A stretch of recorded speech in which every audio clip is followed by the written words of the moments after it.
Greetings, fellow action figure connoisseurs, and welcome to another episode of Digital Caveman Presents Masters of the Universe Tuesday. I, as always, am your host, the Digital Caveman, and today I will be presenting you with Masters of the Universe, Masterverse, Princess of Power, Hordak. Thank you for watching this video or any of my other videos that you may have run across, which I hope is all of them. Only support from viewers like you make this programming possible. Each view does count, and I do appreciate each and every single view that I receive. Thank you, and thank you so very, very much for supporting this channel through viewing. Comment below, like, share, subscribe if you'd like to see more reviews or just help the channel out further, or both, that's even better. And don't forget to ding that bell so that in the future you will be notified as my new content becomes available. And with all that said, let's get into it!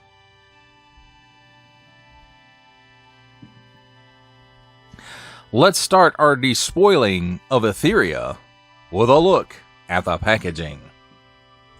And nothing new to those of us, if you've watched Masterverse reviews before that cover the packaging, you know, none of this is new. 30 points of articulation, that scrolly artwork, Masterverse, a barcode here. On the front, nice huge window showcasing Hordak and accessories, and you can see mine has discombobulated there a little bit. 6 and up, Masters of the Universe 40th anniversary, Princess of Power, Hordak. On the bottom, small print, fine print, legalese print, made in Vietnam print, MattelShop.com prints, contents, 1 figure, accessories, that question mark, some other symbols, and a barcode. On this side, Hordak, ruthless leader of the evil horde. And oops. And on this side, some pretty cool artwork of Hordak getting ready to blast somebody. And on the back, some more great artwork of Hordak in the fright zone, electrocuting somebody. There's Leech in the background, and Montana, so let's hope these guys are coming soon, because that would be awesome. And then let's see what it says here. Hordak, ruthless leader of the evil horde. Banished from Eternia by his pupil Skeletor, the vile Hordak rules the planet Etheria from the fright zone with cruel technology and dark magic. This ruthless tyrant delights in the pain and misery of others, even those in his evil horde who are most loyal to him. And then here we have Mattel empowering the next generation through play. And here's the cross sale. We have that Princess of Power She-Ra, the Netflix He-Man, the Masters of the Universe He-Man, New Eternia Zodak, the Netflix He-Man, the Masters of the Universe Skeletor, and Princess of Power Catra, also available. Each sold separately, subject to availability. Colors and decorations may vary.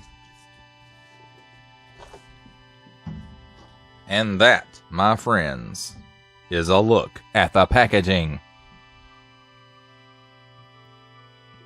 Let's take a look at the figure and his accessories and handy dandy tweezers here. We'll start out with the hands. And here we go, nicely detailed and stuff. Not, you know, this is straight up reuse. I mean, this is a C-clamp or C-grip hand. Then we have, like, this is the Skeletor partially pointing hand. Although that goes back all the way to that original Revelation Skeletor. And you know, and there's nothing wrong with that. I don't particularly care for that hand. It doesn't tend to grip things very well, like a Havoc staff. But anyway, but overall, this figure is more of the Filmation coloring. I'm sure at some point they'll come back and give this one with more toy coloring. But you know, this one is fine. I really like this one. If they do come out with the Masters color, I probably will go with that. But seeing as how this one comes with all those same accessories that one would, you know, this is totally fine for me. Here, this throws back to the original Masters of the Universe Hordak toy. You know, all the evil Horde came with this Horde symbol shield, except for maybe Leech. Leech might not have. I don't remember. But that original piece was just, you know, like the head and the wings, and then it had a wrist gauntlet type piece and then a strap on the back. It didn't have all of this actual shield piece to it. This was all hollow. But nice detailing in there, you know, Hordak's face. And then we have the, you know, on the back it's pretty much just the straps. And, you know, nothing new there. Those straps, I think, have been reused since the line started. And the other thing, all the Horde members, again, except for maybe Leech, I don't remember if Leech came with one or not, but they all came with these crossbow type weapons that would, you push them back, and then there was a piece you push down, and it kind of clipped together, and it would pop forward a little bit. This one, of course, is more updated. It's like an energy bow of some kind, and again, it just kind of clips on the arm, and that's fine. You know, it really does take you back to that original Hordak and the evil Horde stuff. Oh, forgot a hand. Here's a robotic claw hand that works with the gun arm. Again, which the original toy did not have that gun arm. There was a version of him called Hurricane Hordak that had something that was similar to that, and it had pieces that would stick into it, and you would twist him at the waist, I think, and those pieces would spin. And I've got stuff over here falling. The last two accessories to look at is here is the gun arm, which again came out of the Filmation show. And you know, it's very, I like this. I'm glad they included it with the figure. It's a very nice piece to have included. And you know, this robot claw piece, it's not easy to get in here, but it will go in there, and this is much better. You know, the peg on this is much thicker, and it's much better than what we got with that Revelation trap jaw. And then the last piece we have is this big honking blast effect, and again, it plugs into the arm, and you know, that looks pretty cool. Now let's talk about the figure himself. Mine tends to have a little bit of paint blemish here, and I'm not sure if that's paint blemish or if that is intentional deco.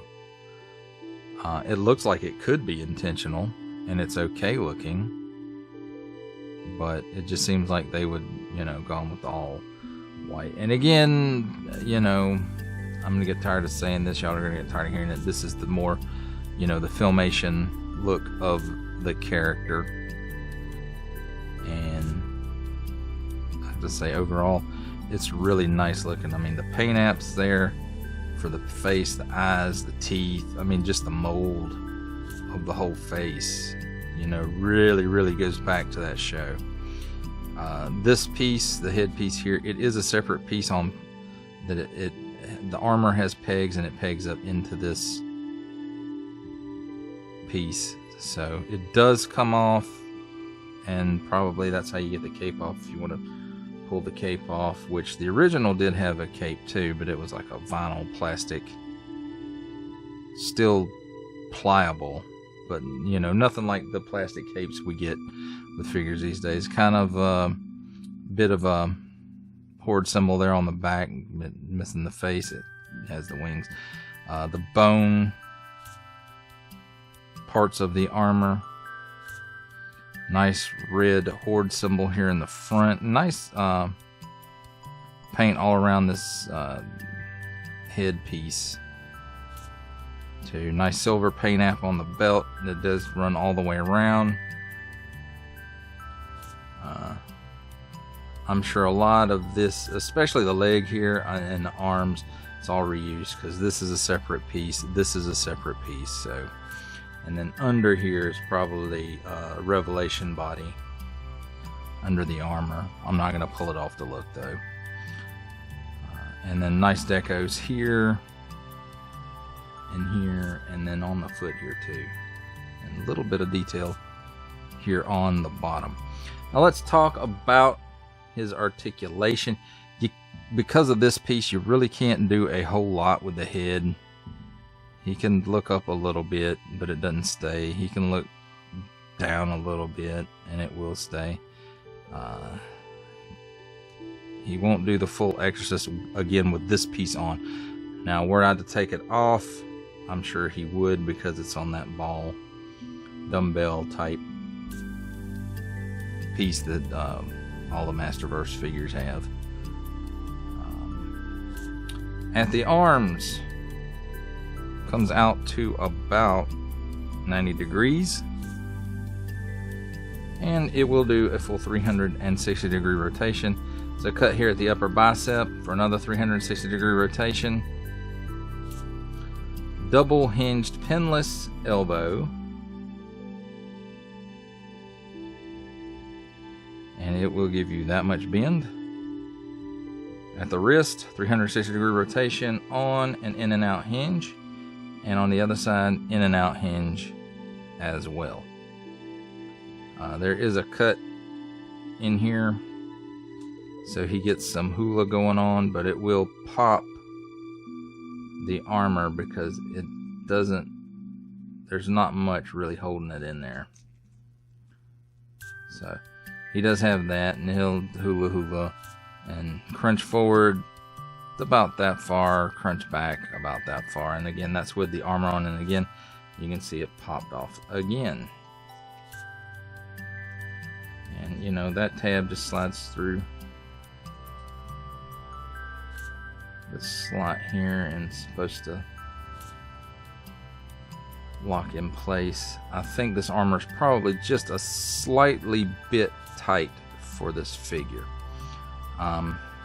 Here at the waist there is a cut that does give you 360 degrees of rotation.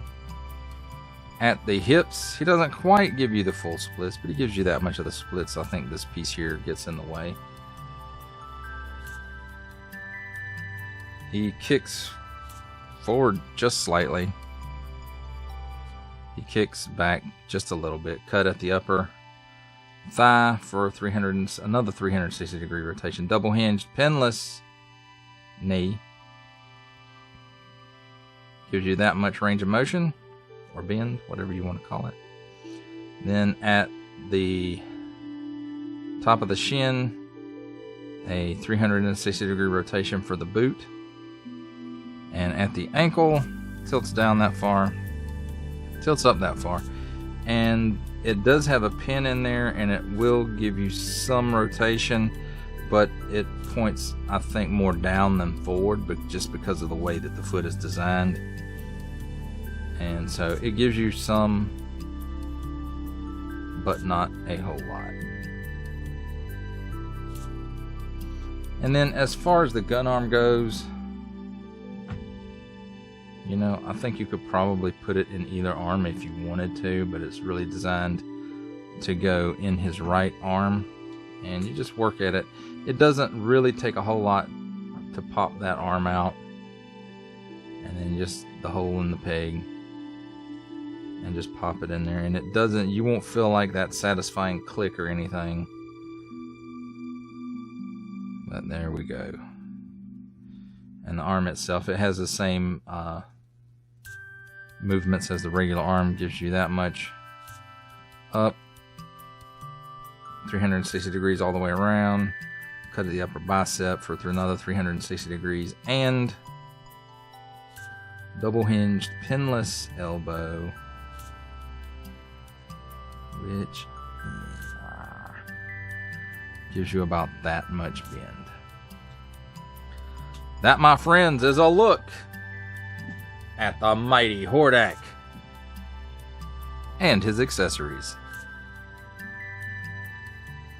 It's time for my favorite part of a review, comparisons. And here we have Hordak with a couple of versions of his former pupil, Revelation Skeletor and New Eternia Barbarian Skeletor.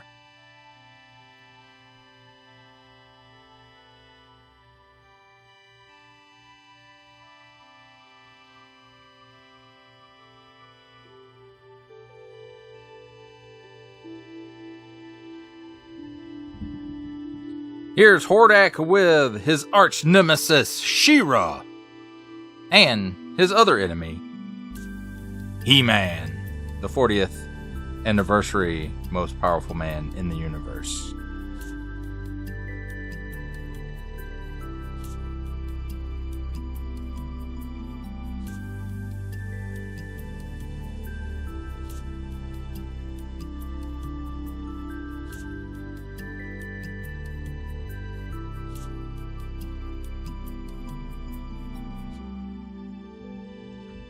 How does Masterverse Princes of Power Hordak stack up against other figure lines? Let's take a look. Making his cameo appearance from the Marvel Legends series, we have Stan the Man Lee. And from G.I. Joe Classified series, we have the Hasbro Pulse exclusive Regal variant, Cobra Commander.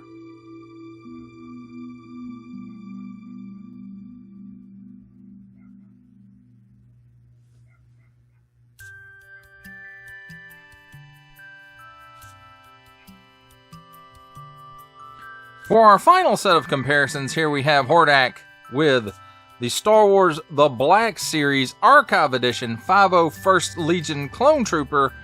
And for another 7-inch comparison, here we have him with the McFarlane Toys DC Multiverse 3 Jokers, the Joker, the Clown.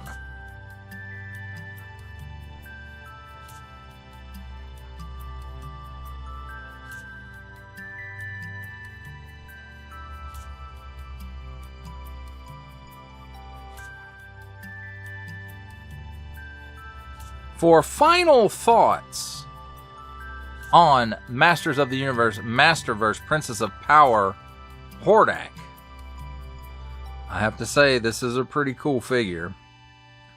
I love all the accessories that he came with. I'm not real happy with the not quite forward-facing pin in the feet for Rocker. I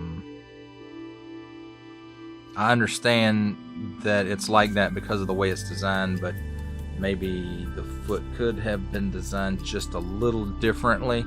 And I think in the future we probably will get a more toy accurate Hordak, whereas this one is more the Filmation colors. I think we'll get one that's more toy colors, and they may correct that with that. I don't know that for sure, but that would be my speculation.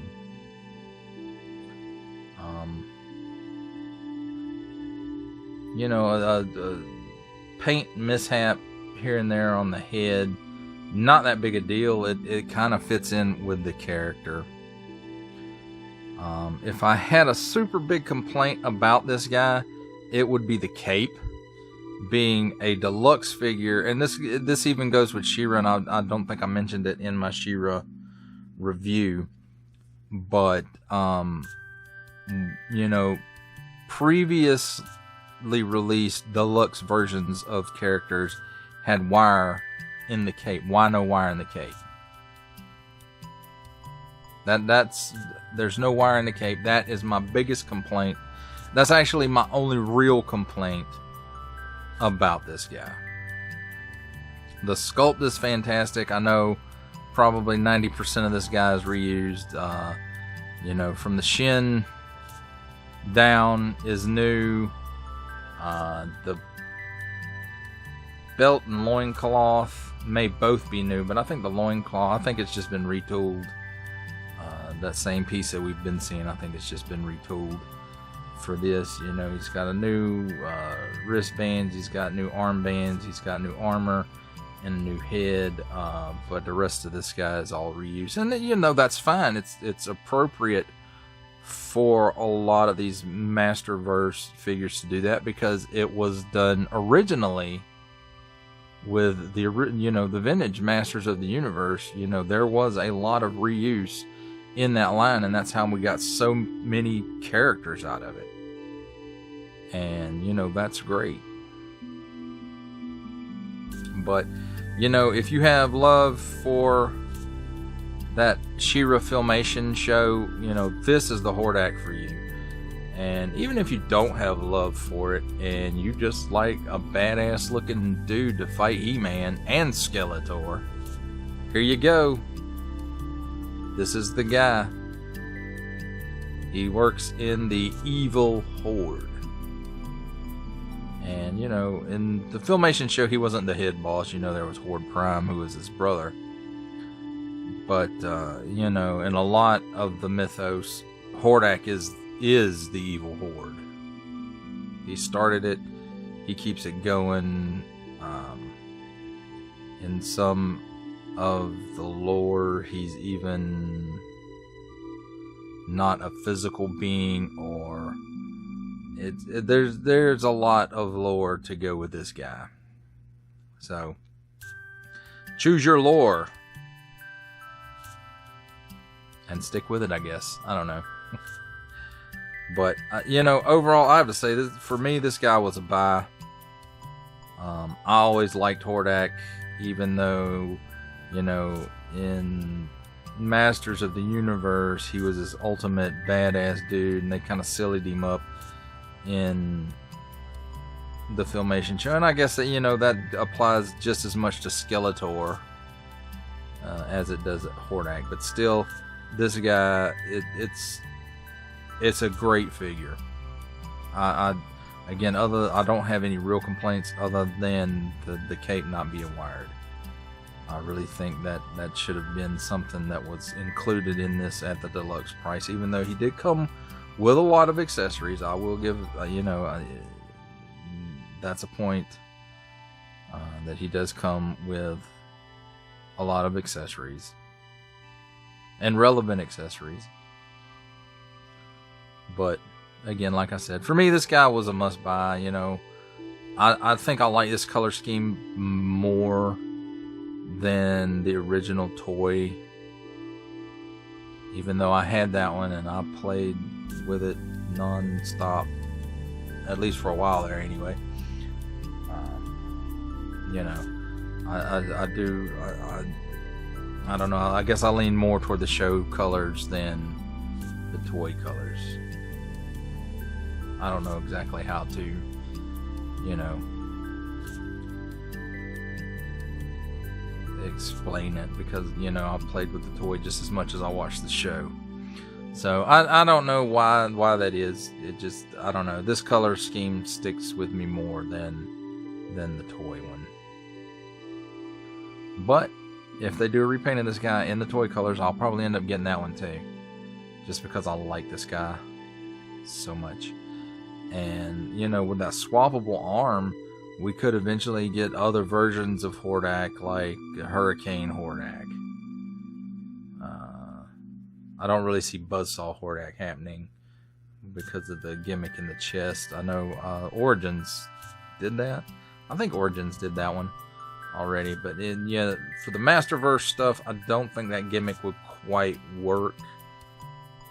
I don't know if they figure out some other way to make that happen, but yeah, I could definitely see a Hurricane Hordak coming off of this mold. Well, that does it for the review. I hope that you enjoyed it, because I enjoyed making it. Only support from viewers like you make this programming possible.